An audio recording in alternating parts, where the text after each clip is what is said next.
Hello and welcome to the best guide you will ever need in Blackout Revival for literally anything, or the guide for short. In this guide, I'll be teaching you how to become a multi-millionaire, how to get loads of red keycards, contraband weapons and armor, and even some general tips near the end of the video. Keep in mind this is not meant to be a beginner's guide and I do not plan on it either, so expect from me to know at least the basics about Blackout. With all of that said, let's dive into the iceberg of farm modding, shall we? In this section, I'll be going over every keycard in the game, including what they do, how to get them in general, and also efficiently. So, let's start with just the general ways how to get keycards. All keycards, excluding the white one, can be obtained from the following: the crates in Carva Ambush, Interrogation, and the ones located inside of the green loading zone or gas area in Metro, the 3 crates in the Rebel Hideout or Vulture Warehouse task depending on their faction, small chance of being dropped by every NPC that can be looted, completing Scourge area down in Metro, though you can only get the green keycard from it. This also applies to the Contractor's cross-district delivery, but you can also get a purple along a green from it. Now let's see what differentiates these keycards. First up being the white card. This card can only be obtained automatically when starting the Cargo Ambush task, or after finding the right bag in the Vulture Interrogation task. Both are used to open the crates of these specific tasks. This card doesn't have that many uses and is mostly unimportant, so let's move on to the next. The most common card in the game, the purple card, which has the most uses out of every card in the game, being able to open up the side pockets of an airdrop, open the purple containers and specific rooms inside Metro, and open up the military base. The second most common card in the game is the blue one. This card has a special property, that being that it has 2 uses instead of the usual one which every other card has, but that comes with the price of it having a singular use, opening bunker, which is done by putting a card in both of the towers, which takes up 2 uses in total. But you also need another use for exiting, so you need to bring at least enough cards to have 3 uses in total. And you shouldn't worry about the uses though, because it's a pretty common card and if you keep the grind up you can get more than enough. Now we have the holy trinity of keycards, the green, orange and the red one. The green keycard's use is to get every other card in the game, only being usable in the metro area, which will start a 3-minute sequence in which all 4 entrances/exits of green are gonna be closed down, and the loading zone will be open, while also spawning NPCs all throughout the center of Metro. Inside the loading zone, which is opposite of the control room, is gonna be an area filled with gas, and by exploring deeper, you can find 2 lock-pickable green crates that both guarantee any keycard except the green card. This also includes the red keycard. The safest way to go after a green if you somehow find a red card, or even more in rare cases, is Scourge, which is the tunnel to the left of the loading zone. But an even safer way is military exit, which is to the right of the control room, as nobody checks or tries to counter from that tunnel. The green has a special alarm that triggers exactly after 2 minutes and 25 seconds after starting the green, which simply indicates that it is close to ending, which is why I recommend using a stopwatch or counting the server uptime to see how much time you have left. This tip is also used in the next keycard that I will be going over, which is the orange one. The orange keycard is the best keycard for grabbing money.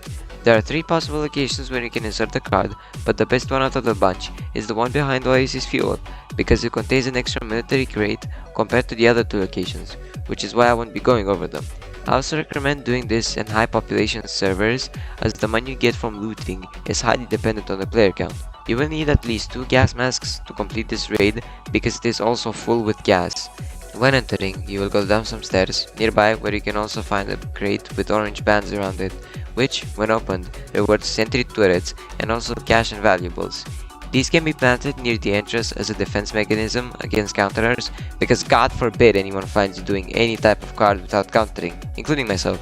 You could also play risky or use incendiaries instead, as these turrets cost 2,000 bucks each to sell at the merchant, which is some nice extra cash. After going through a small tunnel, you will go into the main area of the orange, where a lot of NPCs reside, and also lockers, cases, and military crates full of money. I recommend bringing a PK500 or SCAR 20 if you somehow get your hands on one, as they can instantly down any guard in just 1 hit to the head, making the killing extremely fast. Deep inside of the orange though, you can find a zipline which leads down to Metro, which is a much safer way to escape than to go just the way you came back from. And I suggest using this most of the time if you get lucky and get a flare from one of the crates, or just simply have a lot of money. The orange lasts a total of 3 minutes and 20 seconds, but at the 2 minute and 40 seconds mark, another alarm will trigger, making the lights in the orange turn red, and will also cause the doorway to the zipline to close slowly, which is why you should, again, set up a timer to check when you should leave if you plan on going the safe way out. Leading us to the last keycard available and also the most valuable, third keycard. This card is used in two ways. One is to get contraband in bunker or access denied, and the other being to start wave defense, also located in the bunker in the deeper zone of it. This is the rarest and hardest keycard to obtain by far, but it gives access to endgame loot like contraband weapons and armor. Used in the contraband room on the right side of bunker will cause the garage door to open up, revealing an operator kit with a random contraband weapon and also crate behind it which guarantees contraband weapons if looted. I highly recommend using the great axe to 3-shot in the head. Using it in the wave defense area will cause the 4 doors to the area to close and start the quote-unquote event, in which you have to survive 10 waves. I suggest grabbing 2 to 3 teammates, inhalers, good weaponry, and anything that could help you, really. Every certain amount of waves, there are gonna be breaks in between them, thus happening after defeating wave 5, 10, 13, 16, 19, and 20, in which one random entrance will open up and 4 vaults will pop out of the ground containing proximity mines, medkits, sentry turrets, and after passing wave 13 and so on, you will be able to obtain operator parts. Though, be wary. After killing the last NPC in wave 20, all of the doors will open up and the vaults will pop out nearly instantly, so be careful if you're getting countered. Now that you know what every keycard does, let me tell you the best ways to get them in the first place. The easiest way to obtain keycards is from the green keycard raid, since it always guarantees cards and is mostly reliable if you keep the grind up.